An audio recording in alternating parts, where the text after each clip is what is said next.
Hola, mi nombre es Javier Jiménez. Yo soy Ana Casado y venimos a presentaros la comunicación titulada Un análisis crítico de la formación de los comités de ética asistencial. Esperamos que disfrutéis mucho esta ponencia. Muchas gracias. Para entender el estado de la cuestión de la formación de los comités de ética asistencial, es necesario exponer un repaso histórico para comprender la situación en la actualidad. En primer lugar, vamos a repasar cuáles fueron las implicaciones de la instauración de la bioética en el ámbito de las ciencias de la salud. Aunque la bioética se originó como una bioética global, es decir, que abarca todas las áreas de la vida, no solo la humana, sino también la de los animales, las plantas, el medio ambiente, la utilización de los recursos y, en definitiva, el planeta Tierra. La bioética se desarrolló mayormente en la aplicación clínica, políticas sanitarias y en ética asistencial. La década de los años 70 y 80 acontecieron distintos avances en el campo de las tecnociencias, aumentando las posibilidades de la biomedicina, y esto afectó en las formas de pensar, de racionalizar y por tanto de priorizar en los sistemas de salud y sanitarios.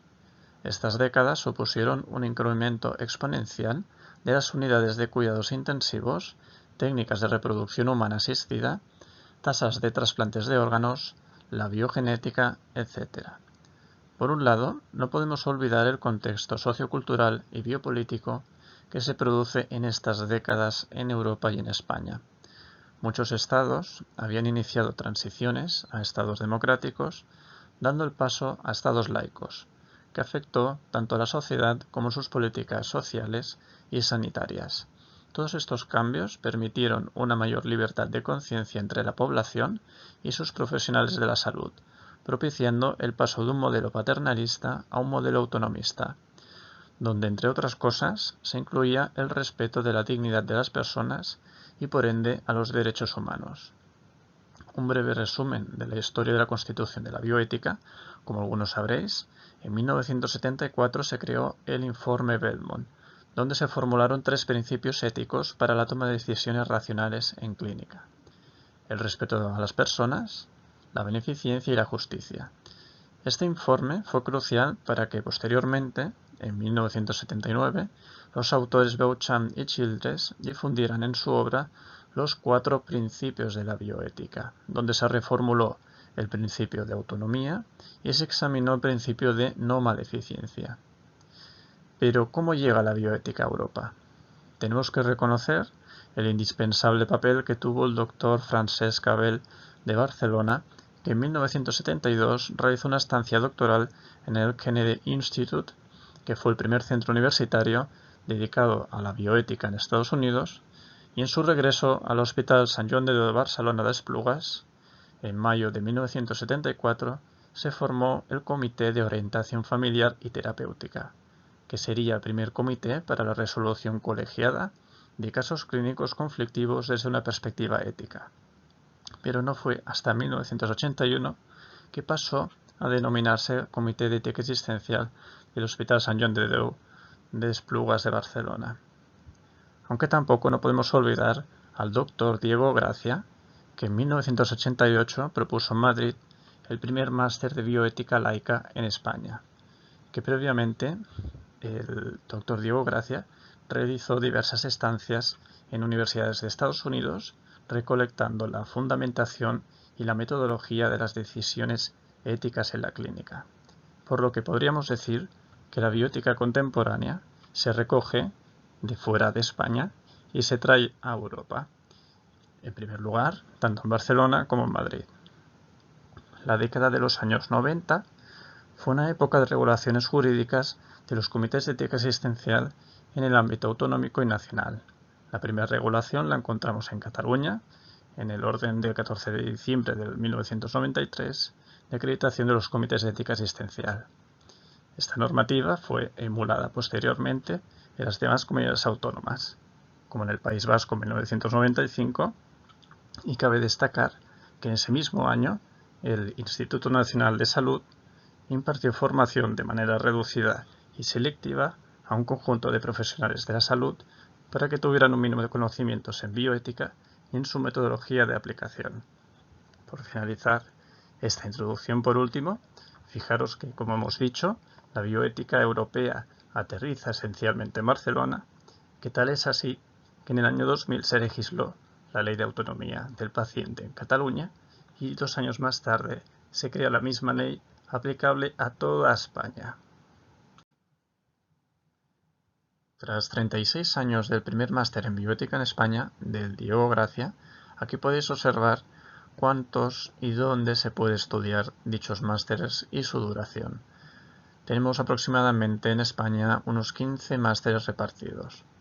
Fijaros que en la actualidad existen algunos un poco más concretos que además de la bioética añaden formación, derecho, investigación, clínica e incluso humanización de la asistencia. Para la discusión, veamos qué encontramos en la literatura nacional, aunque ésta sea limitada. Antonín Rodríguez, en el año 2002, en su momento presidía el Comité de Ética Asistencial Hospital Juan Canalejo de A Coruña. Publicó un artículo reflexivo tras los 10 primeros años de funcionamiento de los comités de ética asistencial. Señalaba que los CEAS debían de hacer autocrítica sobre la educación, formación de los propios miembros o la que se impartía para otros profesionales, en cómo se hacía, el alcance y las repercusiones que tenía. Asimismo, también exponía la práctica inexistencia de la formación bioética en la disciplina académica médica y que era indispensable el apoyo de las comisiones de docencia de los hospitales, además del problema añadido que no tenían suficientes miembros con una capacitación mínima en bioética, ya que si existe formación entre los miembros solía ser escasa para impartir esta función docente. También señaló entonces que entre los miembros fijos debería de haber alguna persona con conocimientos en bioética, normalmente ajena a la institución, como los filósofos. Entre la bibliografía más reciente, rescatamos 2 publicaciones. Francisco Pons y colaboradores, en el año 2020, realizaron un estudio a través de un cuestionario sobre el conocimiento del CEA entre profesionales sanitarios de un hospital general, y el resultado fue que el conocimiento de la existencia del CEA es elevado, pero pobre el de sus funciones. Médicos y enfermeras lo conocen mejor que los técnicos en cuidados auxiliares de enfermería, y el inicio y el final de vida son las situaciones que más conflictos éticos plantean. González Bermejo y colaboradores en el año 2020 hicieron una revisión y descripción de los diferentes comités de ética, asistenciales y de investigación, y analizaron los aspectos relevantes en relación a su organización, regulación y ámbito de actuación. En la misma línea que los anteriores, 18 años después de Antolín, inciden que tanto los comités de ética asistencial de Estados Unidos como los de Europa han experimentado un cierto estancamiento por la falta de formación en ética de sus miembros, lo que comporta el riesgo de deslizamiento hacia una mera relatividad y subjetividad ética y lo que incapacita para su correcto funcionamiento. Por último, volviendo a Cataluña, en el año 2019 el Departamento de Salud publicó un informe muy extenso y preciso sobre la evaluación de los CEAS.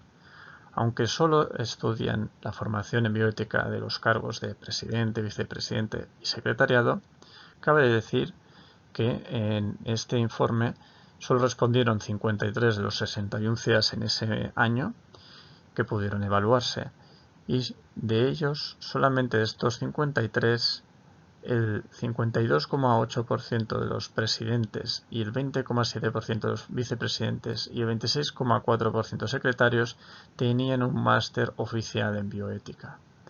Otro dato que destacar es que el 7,54% presidentes, el 33,9% de vicepresidentes y el 9,43% de secretarios no tenían formación alguna ni en ética ni en bioética. El resto tiene alguna formación elemental en ética. Pero tampoco podemos olvidar que aunque sea desde el 1993 que es imperativo legal la renovación de sus miembros cada 4 años, el informe subraya que como mínimo están un mínimo de 5 o 10 años sin renovar sus miembros. Es decir, el 86,8% de los presidentes, el 26,4% de vicepresidentes y hasta el 77,6% de los secretarios. Sea como sea, a modo de conclusiones, encontramos que en pleno 2024 nunca ha habido tanta oferta y posibilidades de acceder a la información y a la educación formal en bioética. Los estándares mínimos de formación reglada deben de ser los requisitos indispensables para todos los integrantes 11A. A falta de una actualización normativa, abogamos porque cada institución debería disponer de mecanismos de identificación de aquellos profesionales con titulación acreditada. No sirve de nada garantizar una heterogeneidad de representatividad en su composición del CEA si escasamente o ninguno tiene una formación mínima en bioética. Entre los requisitos fundamentales que consideramos en términos de formación deberían de ser el compromiso previo a formarse en ética asistencial y bioética, disponer de habilidades de diálogo y de análisis crítico y la capacidad de evaluar conflictos éticos específicos de forma multidisciplinar. Recordamos que los comités de ética asistencial desempeñan una función social no solo por y para los profesionales de la salud, sino que la sociedad y sus pacientes solo esperan de ellos que quienes los integran tengan la formación e idoneidad para el diálogo y la deliberación bioética. El déficit de formación bioética de los miembros del Comité de Ética Asistencial compromete la integridad, su coherencia y esencia, pues si no, nos encontramos ante el riesgo de que pierdan el sentido de su quehacer bioético y su legitimidad de las decisiones éticas. Muchas gracias por vuestra atención. Si tenéis cualquier duda, sugerencia, mejora o pregunta, no dudéis en contactar a este correo electrónico aquí. Estaremos súper encantados de contestaros. Muchas gracias.